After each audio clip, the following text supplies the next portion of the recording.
কিন্তু আমরা কেউ জানি না কোন কবরস্থানে আমি থাকবো, আমার ডান পাশে কে থাকবে, আমার বাম পাশে কে থাকবে।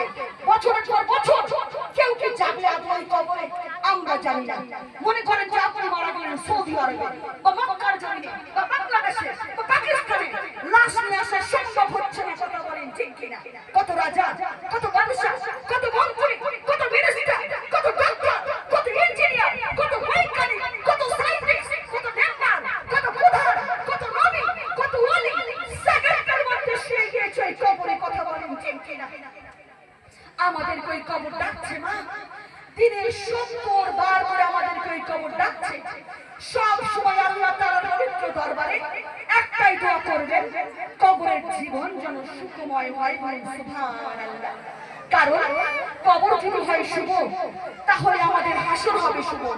আর ওই কবর যদি আমাদের জন্য অশুভ হয়ে যায় না, তাহলে আমাদের হাসর হবে অশুভ। সকলে বলুন নাউযুবিল্লাহ।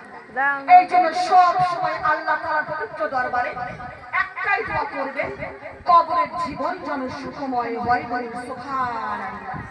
আর একটু মহব্বতে বলা যায় না মা সুবহানাল্লাহ।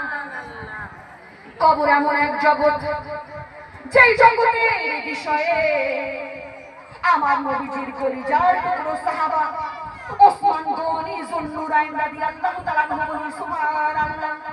তিনি এমন একজন সাহাবা ছিলেন মা, তিনার জীবনে এই তিনটি কাজ তিনি কখনোই বাদ দেননি। বলেন সুবহানাল্লাহ। এক নম্বরে ইসবাউল জিয়ান, অর্থাৎ খোদার থেকে খাবার দিতেন। দুই নম্বর তাকে সিলুরিয়ান, যার গায়ে কাপড় নেই তাদেরকে কাপড় দিতেন।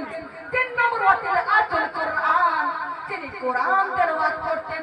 তিনার জীবনে এই তিনটি কাজ তিনি কখনোই বাদ দেননি। বলুন সুবহানাল্লাহ। তিনি রাস্তার ধারে দাঁড়িয়ে থাকতেন, যারা ক্ষুধার্ত তাদেরকে ধরে ধরে নিয়ে এসে খাওয়াতেন। যার গায়ে কাপড় নেই মা, তাদেরকে কাপড় পরাতেন। তিনি কোরআন তেলাওয়াত করতেন। তিনি কোরআন তেলাওয়াত করতে করতে কাল কিয়ামতের মাঠে হাসর দিনে খুদ কোরআন শুনেন, তিনি সাক্ষ্য দেবেন। বলুন সুবহানাল্লাহ। তিনি এমন একজন সাহাবা ছিলেন যিনি বারবার আমার নবীজির কাছ থেকে জান্নাত কিনে নিয়েছেন, যিনি জান্নাতের সার্টিফিকেট পেয়েছেন। জান্নাতের সার্টিফিকেট